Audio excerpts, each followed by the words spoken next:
And before we dive into our presentation today, I'm just going to go over a few housekeeping items to keep in mind.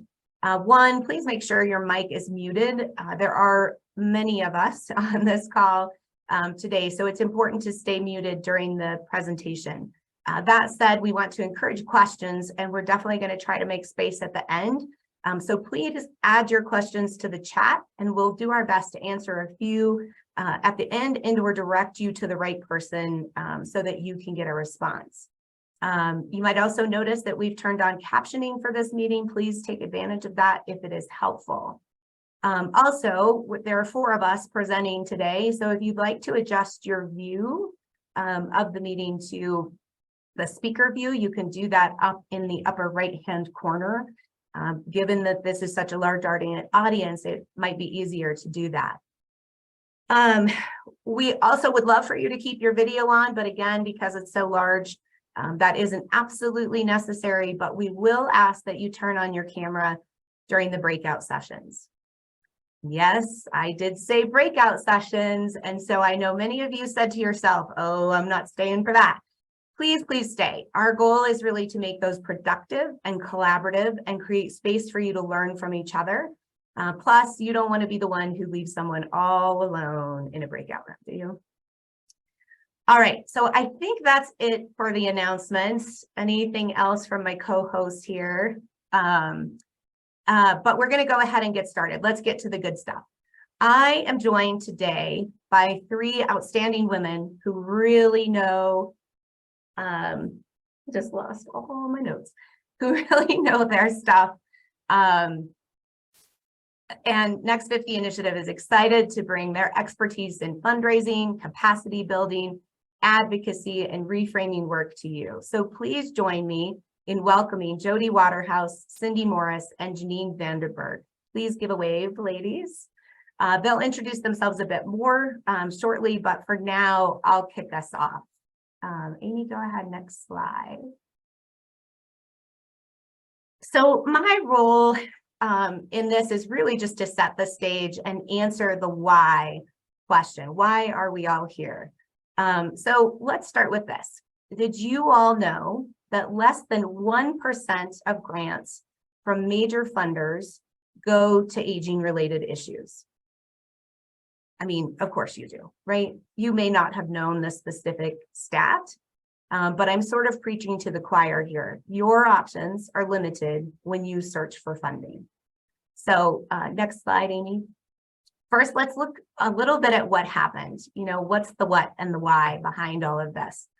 So I've worked in the Denver metro area for over 20 years. And when I first started my career, this number wasn't great then either. It was really always right at about 2%. So that's, you know, not great, but it's declined. And why? The need has not changed. The demographics have changed, but certainly in a direction that would lend itself to funding more. But, you know, for those of you across the nation, here in Colorado alone, there were a couple of major foundations who had some specifically focused areas of funding on aging, even just 5 or 6 years ago.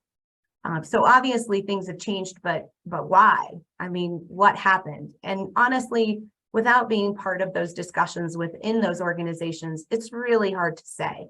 But several foundations really began shifting focus, many throughout the pandemic. And so was there just too much information thrown at them about the demographic shift? Did it seem insurmountable?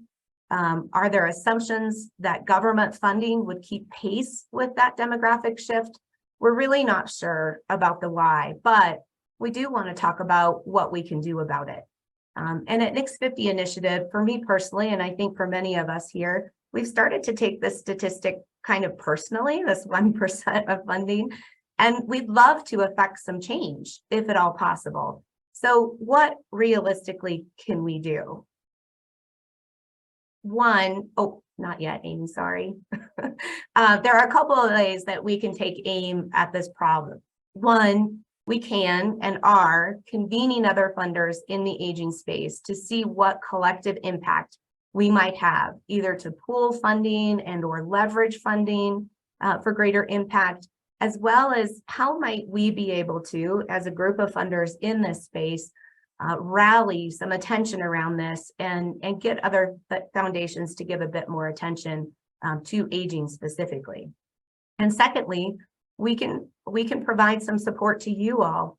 This webinar is one of those ways in which we might be able to offer grantees and other partners tools for how to make yourself a bit more appealing to funders who maybe don't specifically fund in this space currently. So how might you adjust your message to speak to those funders? And that's what we're here talking about today.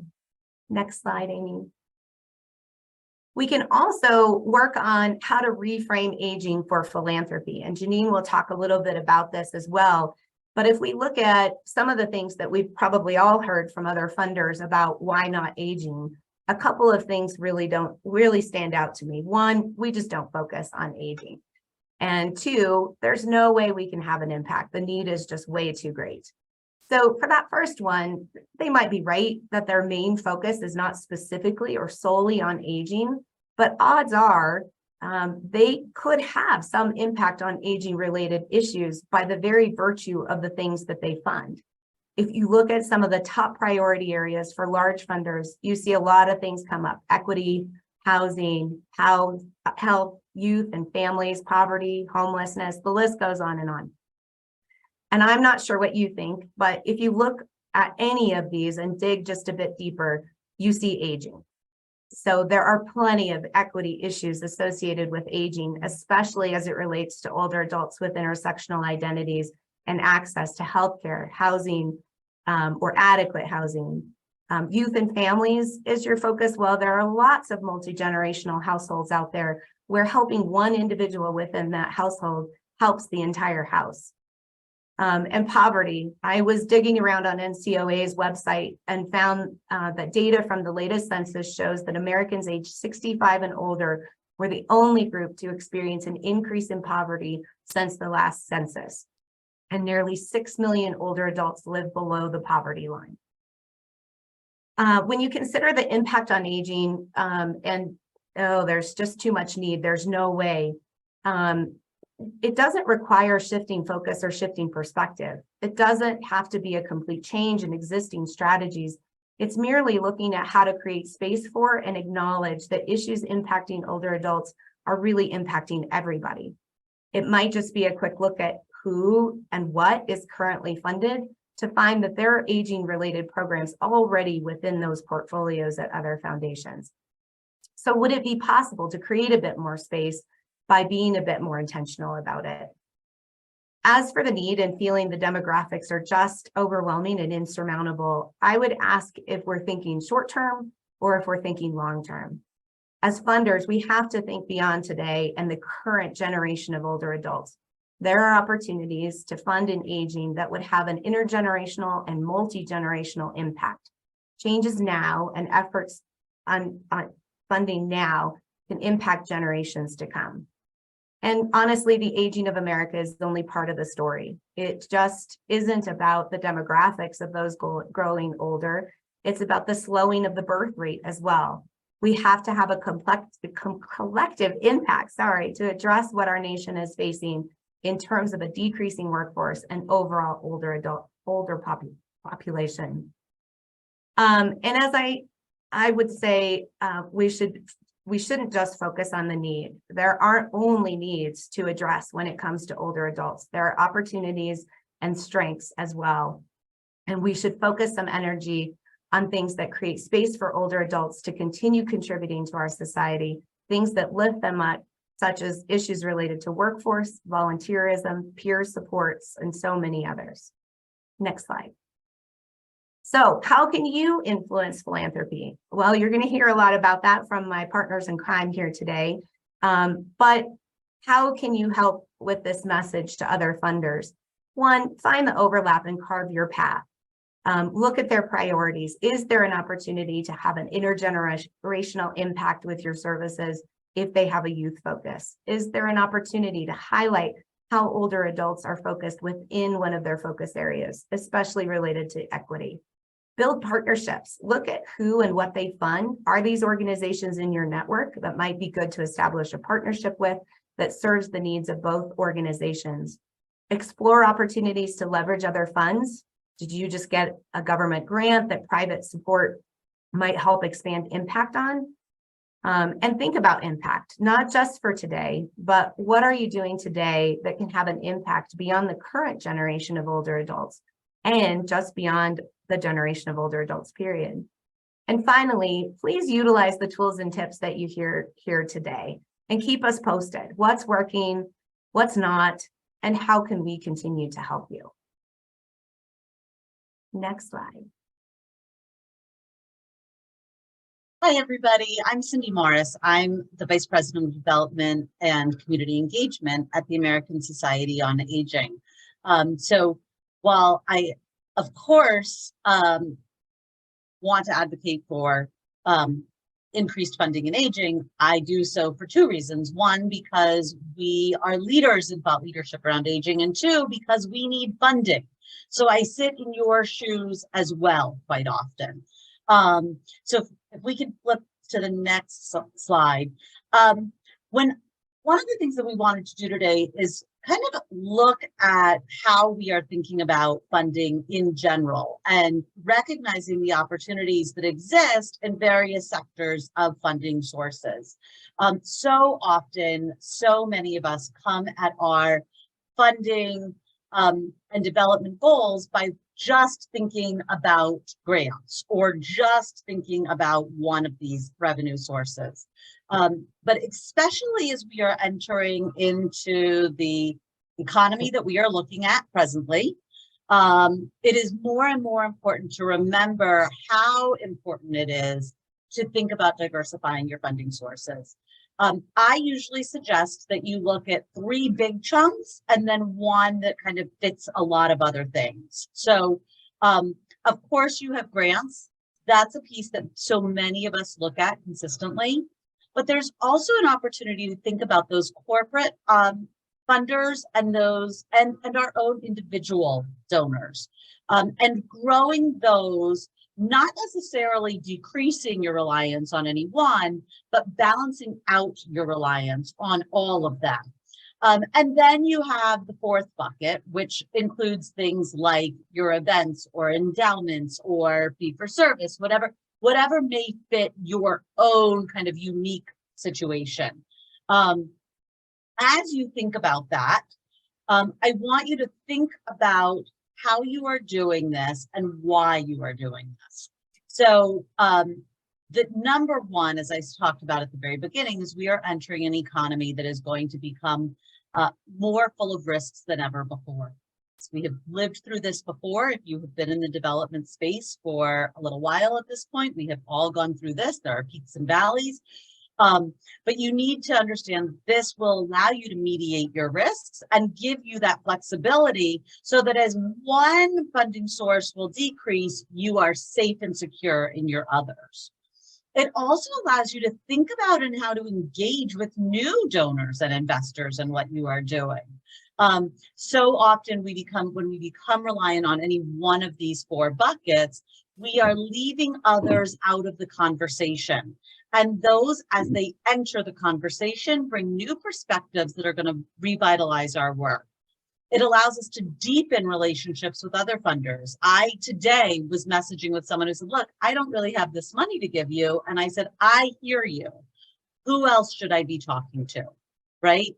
And listening to them and their recommendations expanded my own thoughts on this and let them understand that I didn't just see them as a big giant money bag, but that I valued them as a partner and understood that my relationship with them went much deeper than simply asking them for money.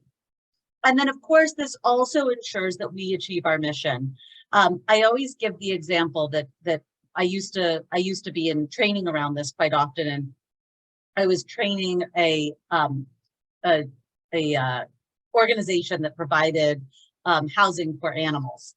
And I said, look, we all love puppy dogs and we all love kittens, but if you spend all of your energy on puppies and kittens, your lights go out and you have a lot of really hungry dogs and cats.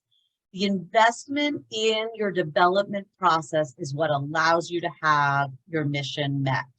And that passion is just as important there. We don't want to be an organization who wants to house dogs and cats and has no food for them. Can we go to the next slide?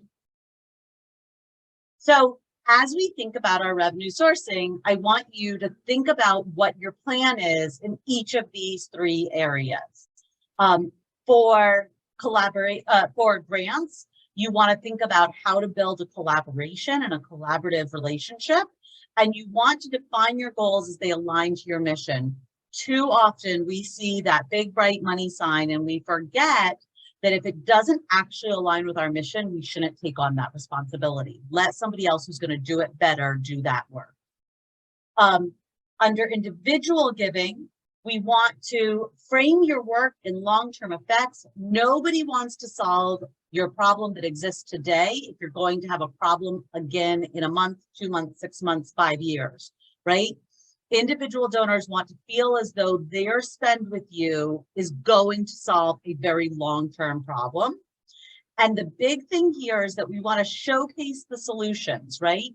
Those sad senior stories that we hear, right? That's not what we want to be talking about. We want to be talking about empowering the solutions, not complaining about the problem.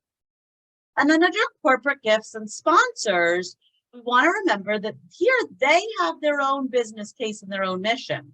So we want to be able to encompass what we are trying to accomplish within that space. So what is the business case for investing with you? And how can we support their vision with our partnership, right? So what you're going to see across all of these is that you want to connect the dots, right? And that is the big piece here. So if we can go to the next slide, what you're going to see here is the dots that we're building and connecting, okay? 84% of millennials gave an average of $400 a year. But if we look at the age of people giving, you will see that 88% of the greatest generation gave over $1,000 a year, right? Here we are saying we want to serve older adults, but why are older adults not necessarily supporting the causes that support people that are similar to them? We want to be able to connect those dots, speaking to older adults about supporting older adults and let them help them to see that, right? If we have 84% of consumers said that it would be really important to support a company that supports charitable causes that they believe in, right? We know that workers over 55 are skyrocketing, and that's just going to keep going up, right? Corporations are dependent on older adults as their workers and as their consumers. So as we think about their business case, can we connect that dot for them and help them to understand that supporting older adults is good for business, right? 34% of the population is 50 and over. Only 22% of the population is under 18. So why would we think that investing in children is more valuable than investing in older adults? More importantly, why are we seeing older adults as less valuable to our society? So as we think about those questions and provide the solutions to them, if we speak that language to our funders, it begins to make sense for them to think about funding our organizations that are serving a key demographic that they may not realize that they should have been investing in. And you'll notice that none of this says pity us, right? That's the key here. What we are doing is we are using the power of the older adult to exemplify why we should be investing in older adults. Let me go to the next slide. I think we're up to Jodi. Thank you.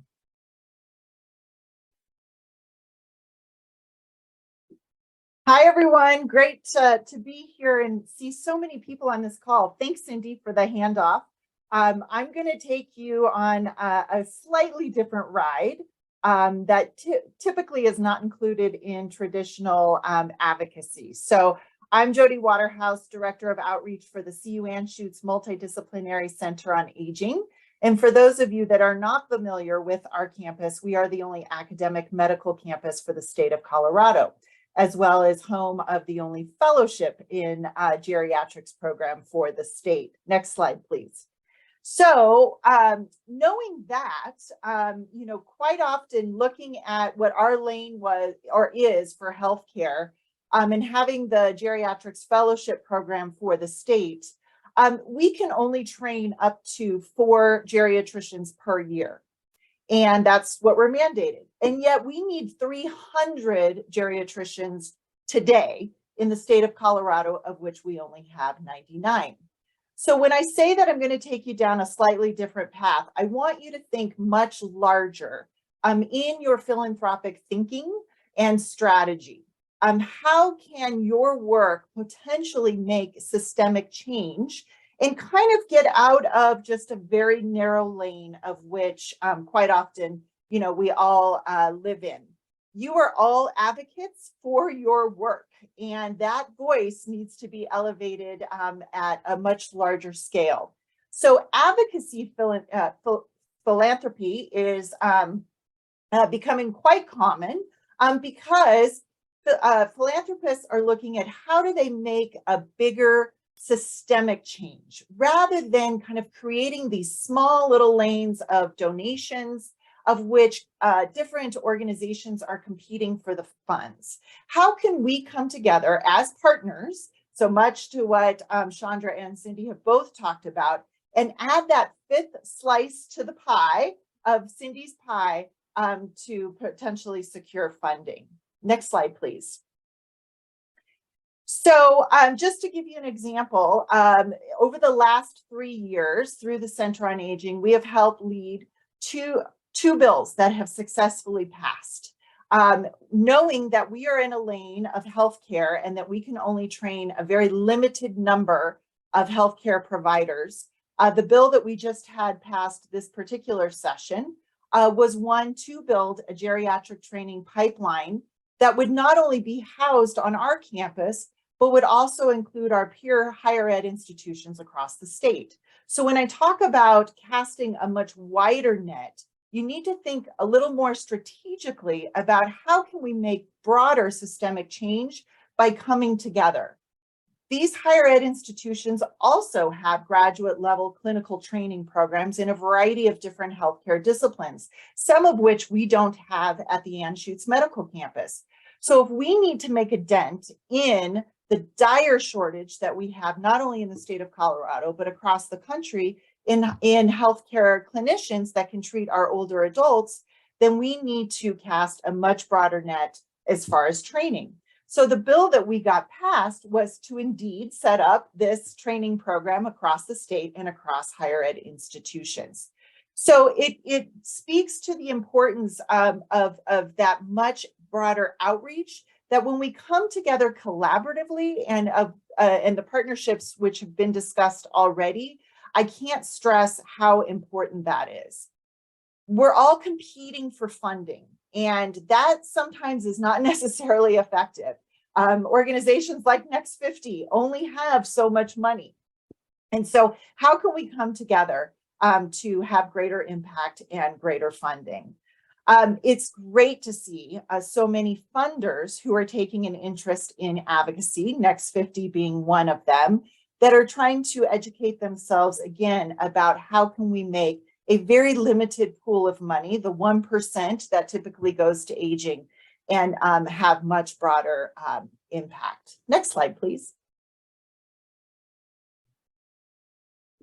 So we often think as fundraisers that, well, yeah, but advocacy is not my lane. That's someone else in the office who talks to our elected officials. I don't really know how to do that. It has to be all of us. And again, I can't stress that the advocacy really helps elevate the voice for the older adult that we are all advocating for every single day in our work. So there's no sense within your organization, and quite often our organizations are very lean and mean, that we aren't wearing multiple hats. And sometimes those advocates can be sitting right in your databases. They might be folks that have supported your organization in the past, no matter how small or large of a donation. They might be volunteers. these folks are wonderful advocates that can be your voice with your elected official. I always put on there, be timely, but be timely. There is no better time to get your advocates interested in a topic is when they're mad, when something hasn't worked. We have been saying until we're blue in the face, we have a dire shortage of healthcare professionals who can treat our older Coloradans. Well, then let's do something about it. So be timely. Don't think, that's something I'll get to down the road. We need to deploy our advocates now while everyone's a little edgy. Use data to gather the information and to build your case. So should you be interested in putting together a legislative bill, then build that case, because your work probably is a big component of that case that we need to build in order to build a next legislative bill. And then track legislation. There could be things that are happening in your industry, and yet you're spending 95% of your time going after small funders who are going to only fund a very small piece of it. Track legislation and figure out ways that we can come together, both on the advocacy, kind of through public-private partnerships, so on the advocacy and the fundraising side, to again kind of elevate that impact.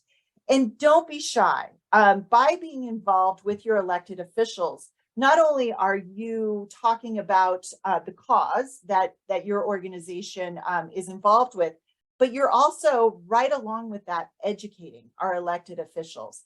Our elected officials are getting younger and younger, and yet they don't have that necessary connection with our older adults. We need to be the educators that help them understand about this growing population. Next slide, please. So what I encourage you all to do is to learn more about this. If this is a piece that you're interested in, certainly here in Colorado, we have two terrific resources. The Colorado Center for Aging, which is a nonprofit that specifically does advocacy work for older Coloradans, and that is who we have teamed up with on both of our bills. The other is the Colorado Commission on Aging, and that is a statewide commission that again takes a look at legislative bills that directly impact certainly our older adults. I know folks from across the country are on this call today, so I encourage you to kind of dig a little bit deeper to figure out which advocacy groups that you might be able to team up with to certainly elevate that voice and have much greater impact in the work that you all do. And I'm happy to afterwards talk to you some more about finding out who those key partners might be within your state. So thanks very much, and I'm going to hand it off to Janine.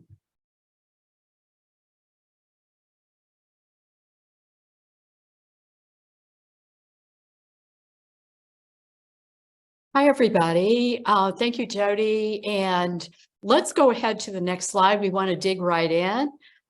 What I want to share are three key principles that I think are important when we are trying to convince funders who tell us they don't fund in aging to think differently, right? And the first is to really illustrate the intersection of aging with the issues that your donors do invest in. So we heard from Chandra, only 1% of private philanthropic funders fund in aging. And we know that that leaves 99% funding in other issues. And so we've got to find the intersection of aging with those other issues. We do need to explain demographic change. The reality is that a lot of people don't understand that we are an aging society and the implications of that. And third, I want to encourage you to use the principles of reframing aging in your message. So let's go to the next slide, where I'm going to tell a very brief story that I call A Tale of Two Cities. And this is from a workshop that I did on reframing aging before the pandemic in Mesa County, Colorado. And it was accompanied by some lovely refreshments that were provided by NextFifty Initiative. And what I noticed quickly was that women my age in their late 60s were taking the refreshments and literally stuffing them in bags and tote bags. I sat down and talked with them and learned that these women my age were trying to live on $500 to $600 a month of Social Security. I was stunned, and they all were looking for jobs. I had been staying in downtown Grand Junction. I pointed out, well, there are help wanted signs in almost every store and restaurant, and they said they won't hire us. So that was kind of my introduction in a horrific way to the prevalence of workplace age discrimination. Let's go to the next slide. So we could say, right, this is a story of poor older women, if we were just talking from an aging lens. But I want to encourage you to think about, for whatever it is you do, to let funders know that aging actually is your thing. This particular story illustrated, right, food insecurity, the lack of, a robust enough food system that would allow people access to food. It was a workforce development issue for women who are looking for jobs. What's their entree point? How do they get into it? And for the city itself, an economic development issue. If businesses can't stay open, if restaurants can't make shifts because of a refusal to hire older people, that becomes an economic development issue, right? So aging, and you can think of almost any issue that you're working with and look at the prevalence, the extent to which that particular issue affects older people. And that's what we've got to communicate. So we're not talking about, quote, aging, because we know funders don't fund aging. We're talking about the issues that they care about, and we're showing how it affects an older population. Next slide. We need to talk about demographic change. On the left-hand side, you've seen this before. In 1960, we had a population, a whole lot of younger people, tapering up to a very small number of older people. In 2060, this is what the population of the United States will look like, according to the Census Bureau. Cindy gave some really great stats in an earlier slide about the growing percentage of older people and what that means both to the economy, to older people, and what it should mean to funders. So we need to talk about demographic change and the need for new policies, new practices, and new programs and funding for those programs that reflects this demographic change that we are experiencing. Next slide. So there are particular stories that we want to avoid. We want to avoid the sad senior story. One of the things that we know is that it's counterproductive, and it leads to some of those results that Chandra talked about. People think the problem is just too big and we can't deal with it. We want to avoid, and I think sometimes when we are working with older adults and trying to get funding for older adult programs, it's easy for us to fall in the trap of, oh, our poor seniors aren't getting everything and the younger people are. And we need to avoid us versus them framing and talk about issues basically across the lifespan. We need to avoid any kind of stories that suggest in any way that it was the individual fault of older people who are involved in our programs. We know we talk a lot about things like social determinants of health when people are younger. And I think it's incumbent on us to point out to funders, to donors, that these social determinants of health, lack of access to education, to healthy, nutritious food, just multiply over a lifetime. We want to avoid any silver tsunami or demographic disaster language. The aging of the population isn't a disaster. What could be a disaster is our failure to respond. So collectively, we need to come up with those new ideas. And finally, and I think Chandra and Cindy both mentioned that, we don't want to just say, here's a problem without queuing up some solution. So next slide. Here's too often, and I say this as someone who did fundraising for 30 years before I started changing the narrative. Very often what we do as fundraisers is we tell our sad story, right? Here's a silver tsunami pitch. Our community has the fastest growing population of older people. Not true. Every community across the state, across the nation has a fast growing population of older people. It's the demographic change. And then we say, send money. That doesn't give us a solution, right? So let's go on. Next slide. The other thing that we need to avoid are episodic stories. And what I mean by episodic stories are stories that simply reflect on the individual.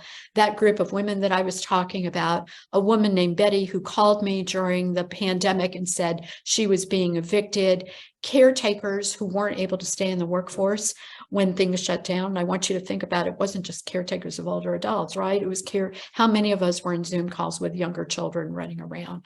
or the poor seniors without technology. And what we want to do instead, let's go to our next slide, is we want to widen the lens. And what I mean by that is we want to step back and show people what's the larger issue that is at play. So the women that I sat down with in Mesa County, the larger issue was workplace age discrimination. The larger issue was failure of a kind of support system. Caregivers, we know we need broader caregiving infrastructure. Digital divide just isn't about older people. It takes place in many communities. Next slide. So we could tell the poor senior story, right? Here are the poor seniors and they can't use technology, all the stereotypes about digital incompetent. Or we could talk about how digital divides play out for a number of population. We move away from us versus them. And here's an example. Next slide.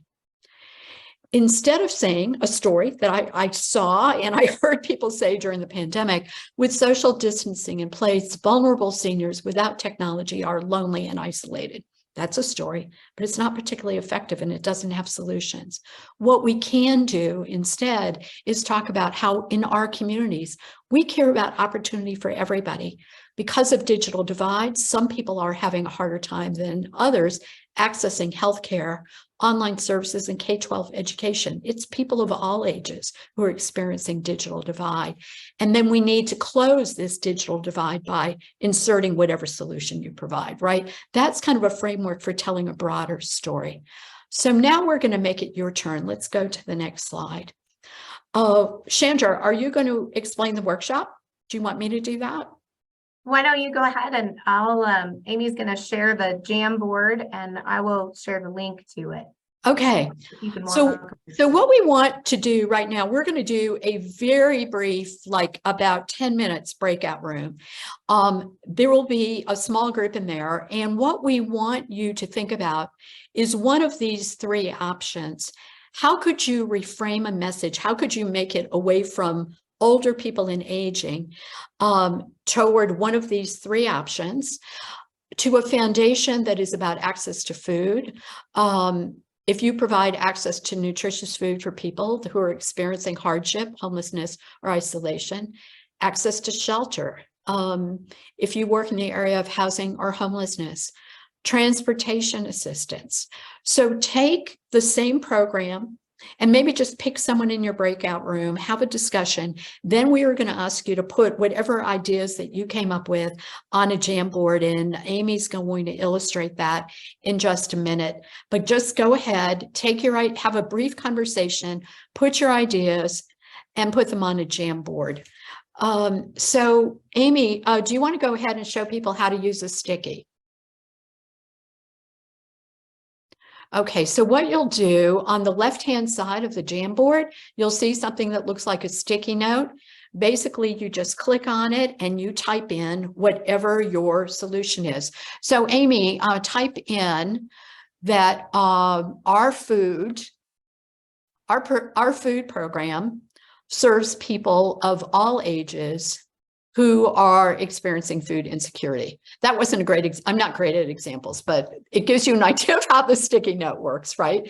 So what you'll do is you'll click save, then you'll click the cancel button to make it go away. And then you basically rinse and repeat.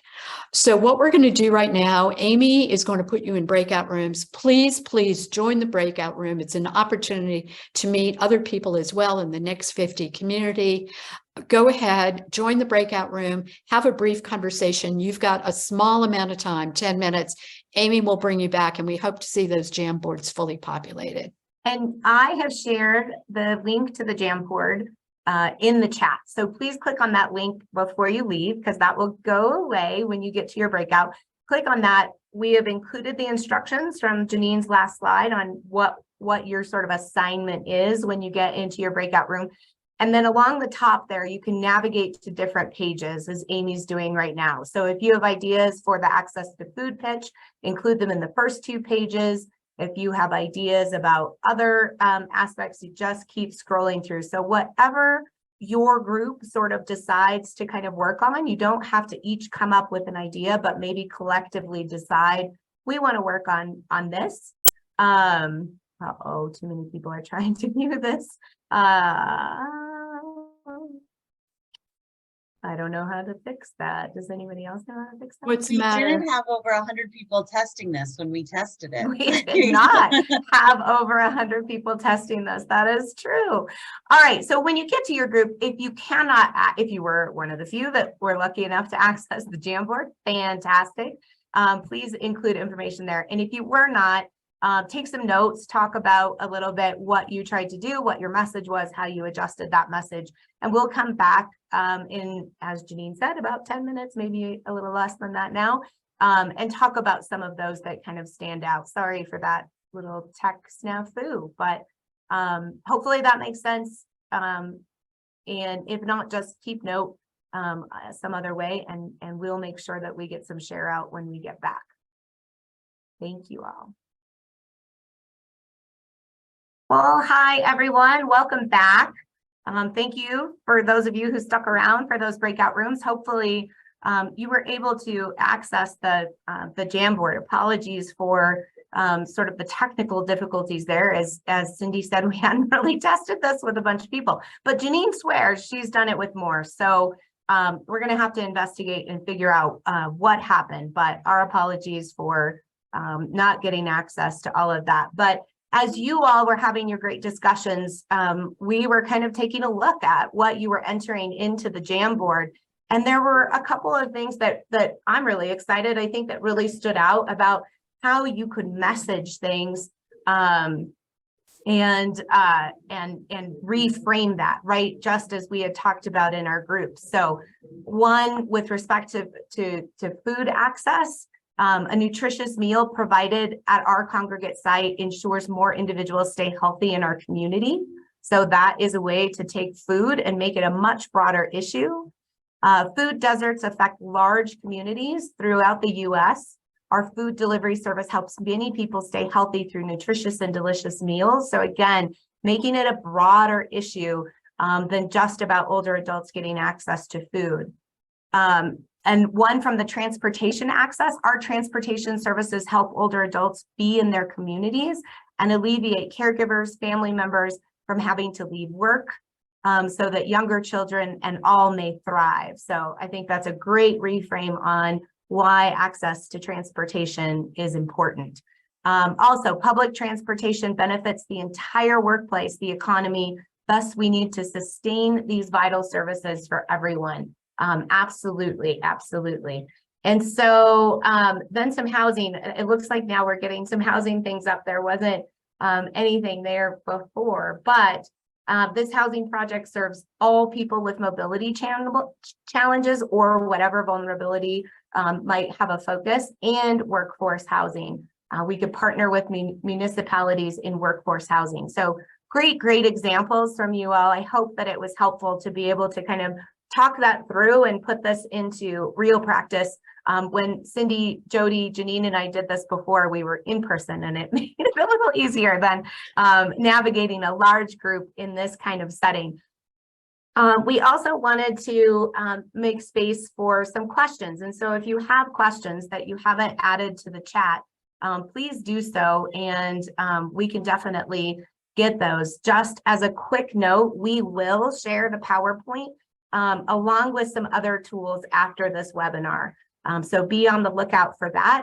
And each presenter's contact information is actually included in the slide deck.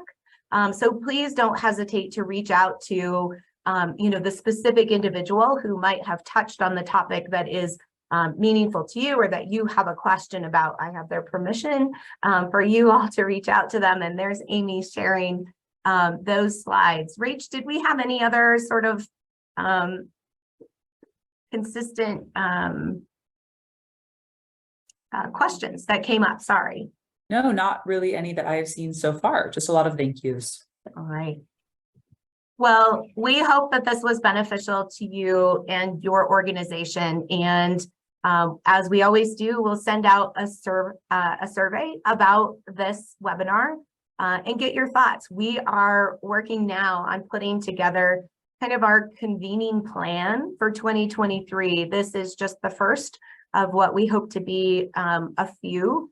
different types of presentations that not only allow for opportunity to connect both with NextFifty and with each other, but also offer some resources for you, as I mentioned, to help you get connected to additional resources to help support the older adults that are your focus. So thank you so much for joining us, and a huge thank you to my partners in crime here, Janine Vanderburg with Changing the Narrative, Jodi Waterhouse with the CU Anschutz Multidisciplinary Center on Aging. I think I got it all. And Cindy Morris with ASA. Thank you all so much for taking the time, and hopefully this webinar was helpful, and we'll see you at our next convening. Take care. Bye-bye, everybody. Thank you. Bye-bye.